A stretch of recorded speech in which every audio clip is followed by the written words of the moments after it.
Sekretaris Kabinet atau Seskap, Teddy Indrawijaya menjawab frekuensi kunjungan Presiden Prabowo Subianto ke luar negeri dalam 1,5 tahun menjabat.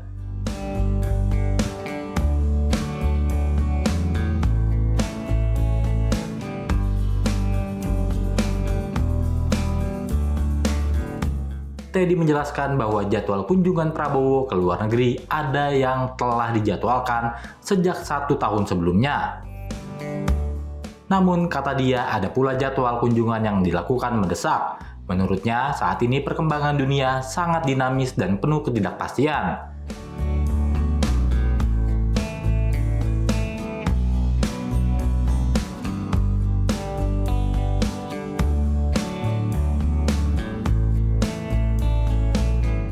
Dia menyampaikan bahwa Presiden Prabowo dihadapkan pada krisis dunia di awal-awal masa jabatannya.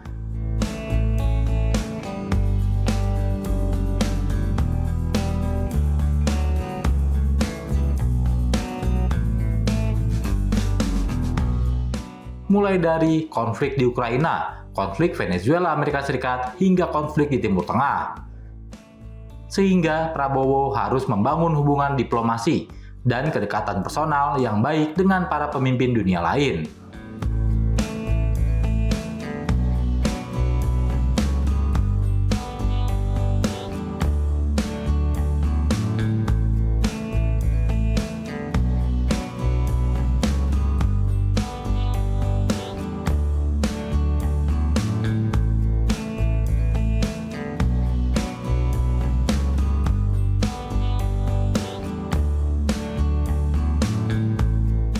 Teddy menuturkan Prabowo dapat meminta bantuan dari negara lain apabila Indonesia mengalami krisis.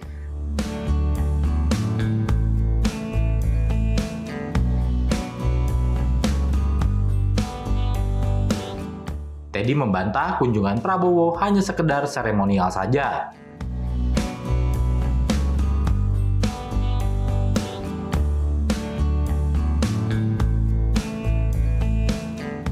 Dia juga menyampaikan banyak hasil yang telah dicapai dalam kunjungan Prabowo ke berbagai negara.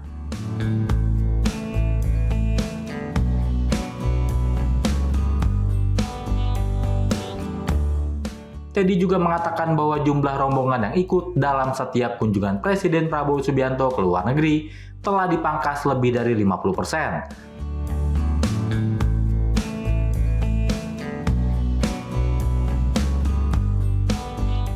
Total hanya 60-60 orang yang ikut dalam kunjungan Prabowo ke luar negeri.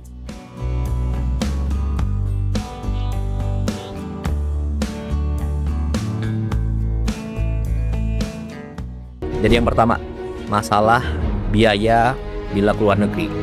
Ini sudah dijelaskan beberapa kali.